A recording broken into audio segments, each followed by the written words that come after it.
5 warm-up tips before you start a round of golf. So let's talk about the first one.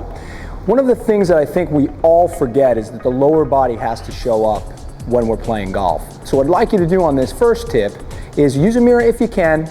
If you can't, just envision yourself setting up with a 5-iron. So I'm going to turn to the side and I want you to watch what we do.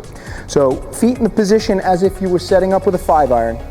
Put an imaginary 5-iron in your hand and then take your setup position. Once you've assumed your setup position, make a gentle fist, bring your knuckles up to your temples, and then maintain your spine angle. And what I'd like you to do is just drop down about 20 degrees and come up and open. Then you're going to maintain, again, the spine angle, drop down 20 degrees, and then open. So what you're really doing is you're sending a message to the upper and lower body to ask it to perform what it's going to do when you set up over the ball. Now, if you have a ball, what the ball will help you do is it will help you understand how far you go down. Okay? So 20 degrees is not far. We're not going down to 45 degrees. We're just going to try to assume 20 degrees. Okay? And make sure that you really exaggerate opening and closing the shoulders. Okay. Second tip is that what we want to do here is we want to allow the body to actually open up the hamstrings. Hamstrings get tight, and then once the hamstrings get tight, we start to get chronic tight low back issues. So I want you to grab an iron, okay? Any iron will do. And once you grab an iron, I want you to set it up so you have some stability.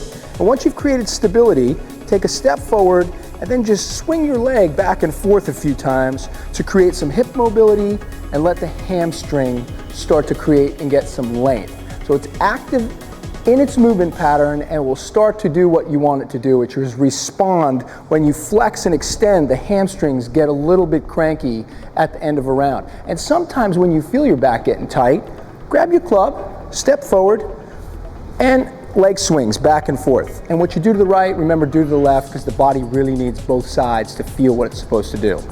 Okay. The club is going to be your friend, any club is going to do. So this next drill, what we really want to do is we want to find balance right and left, okay? So what we want to do is we want to take the club and hold it straight up in front of you. Take a step forward, drop the club down, and assume your setup position with this 7-iron.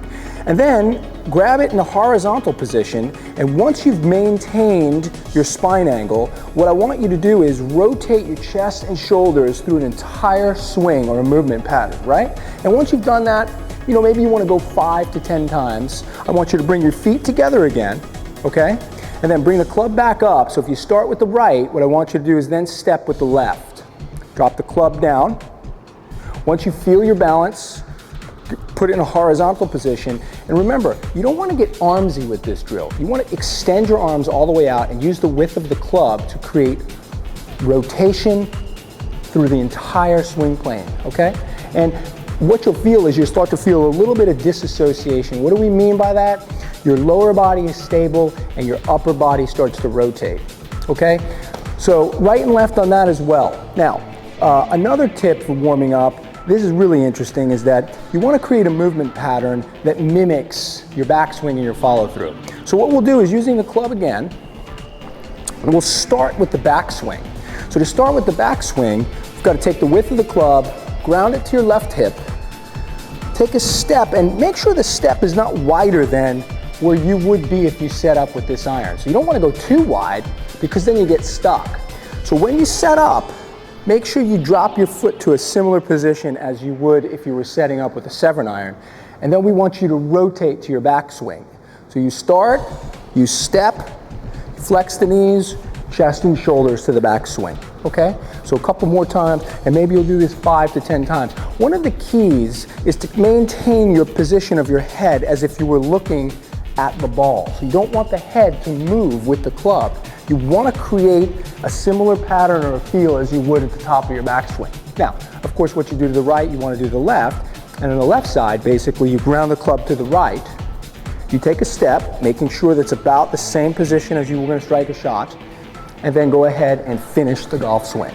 So you want to step and rotate. Now remember, in this rotation, releasing the toe and heel allows the hips to accelerate through the movement pattern. So these are some great tips before you get started to play a round of golf.